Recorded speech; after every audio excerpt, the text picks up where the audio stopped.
Hey guys, and welcome to JT's Unboxings. Now today I've got something very special for you guys. I am unboxing the Intel Core i7, which is the 470 Plus processor, which is new out. I had to wait up at like 5 o'clock in the morning to pre-order this thing, so this is the latest thing out.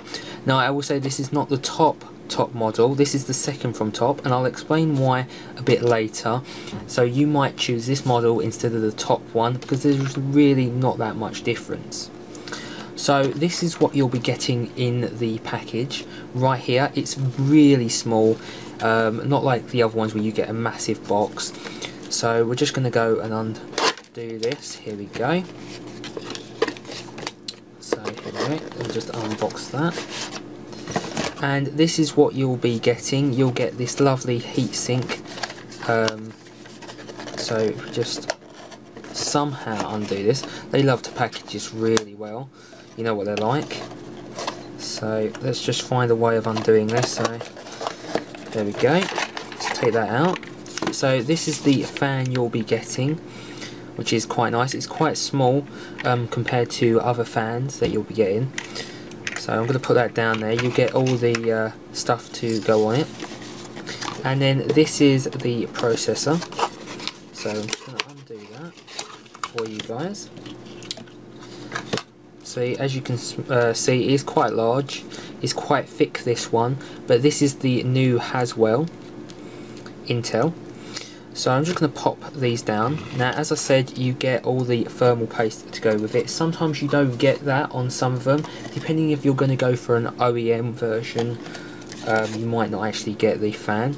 It comes with the booklet, but really, do you really need to know and read this booklet? Not really. So let's just throw that to the side. There's nothing else in the box except all the information on the back.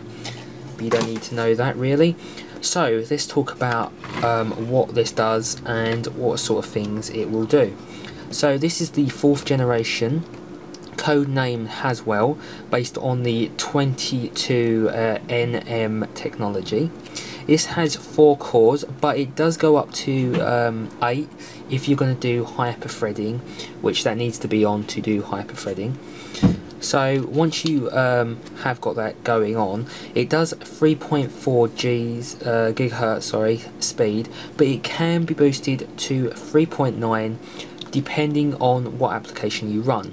So if you're going to use the 3.9 gigahertz turbo speed, basically if your application only uses 1 core of your processor, it will boost it up to 3.9 for that application. Now if an application is going to use all the cores, then it's obviously not going to boost it up to 3.9, it's going to stay at 3.4. But as I said, this is the new i7, so it's going to be fast enough for anything that you're going to throw at it. Now the Haswell has new instructions built into this. This is not the same as the other i7, which is I think Ivy Bridge, because they didn't really get along with that.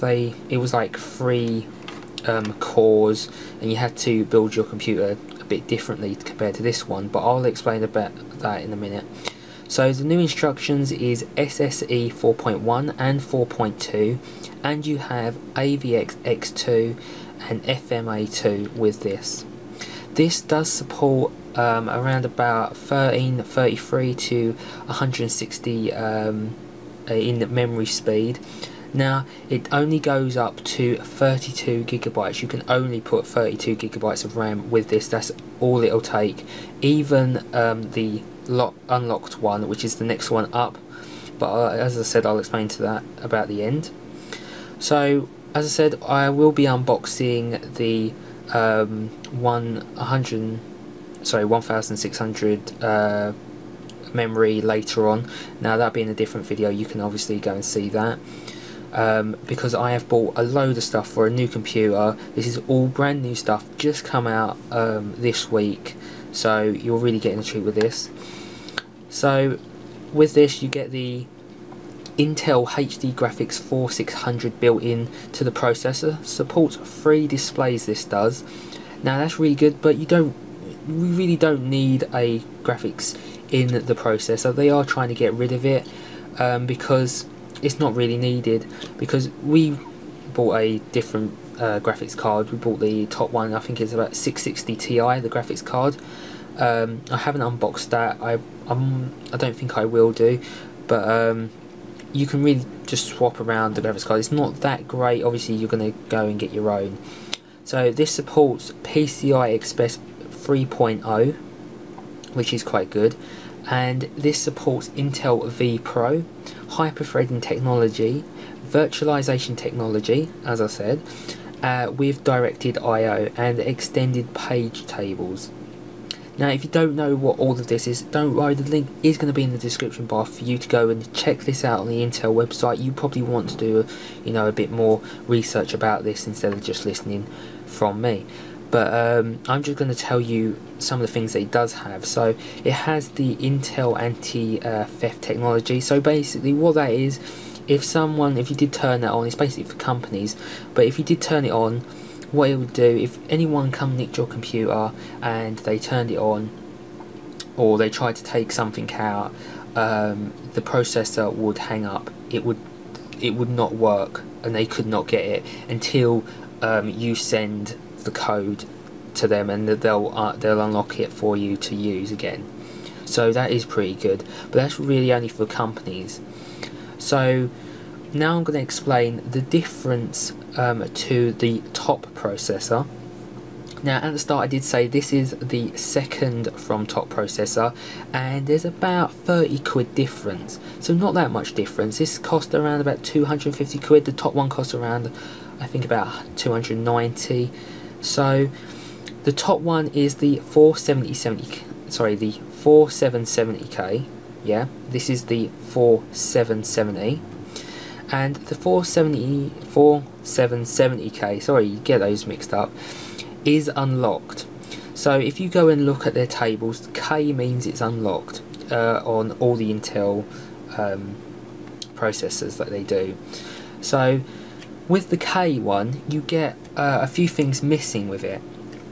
Yes, you can overclock it, but really I don't really need that. Now the only difference to the unlocked version, which is 30 quid more, is it's 100 megahertz more than this one. So really, do I want to pay an extra 30 quid for that? No, not really. And am I gonna overclock it? No, I don't really want to overclock it, because there's not much difference in speed that you're gonna really get out of it. So there is a few things that you don't get with the overclocking one. So if you're going to go back to Ivy Bridge, the reason the top one had a few things missing is because they forgot them. Well, this one, they've also done the exact same thing. They haven't put it in the top one, so this is why I've gone for this one. So however, this does not, the top one does not support the virtualization with directed I/O. So I'm not talking about this one, I'm talking about the top one now. So as I said, virtualization with the top one does not work with I/O, and it just comes with standard virtualization and doesn't support the Intel vPro technology, which is quite important. So if I was you, I would not go for the top one, because for money this one is the best what you're going to get out of it. So you could either pay about 30 quid more and you'll get 100 megahertz bigger, you can overclock it, but with that one you will not get the virtualization for the directed I/O, which is quite important. So all in all, this is probably the best product to go for. Now I'm just going to go and show you around the fan again. Now you can get better fans than this, and you might want to do water cooling with this, but this fan is great. This is kind of a revolution for Intel. They're actually struggling to get any more than this one, so like that. Now this processor only supports 32 gigabytes of RAM. You cannot go higher than that. If you wanted 64, you will have to go and buy some other processor that supports 64 gigabytes, because Intel has locked it to 32 gigabytes, because if you wanted more, that's what you're going to have to go and pay for. You're going to have to pay for their Xeon processor that does support that, but that's really for servers and things like that, so you don't really need that sort of capability. I've gone for 32 gigabytes of RAM for this, so the top whack, which is 1600 megahertz memory, and that's going to be the top for this. And that's all basically you really do need to know. You can just do a bit more research, go and check out the links in the description bar for the Intel website, go check them out, and if you need any answers to questions, just let me know and I'll help you the best I can. So that's it for today. I will be unboxing the latest motherboard that goes with this. So all of this is new out this week. Go check out the next video for the motherboard, because that has so much on it, you might need to know about that. And I'll also unpackage the RAM for you as well. So other than that, I'll see you in the next video, guys. Bye for now.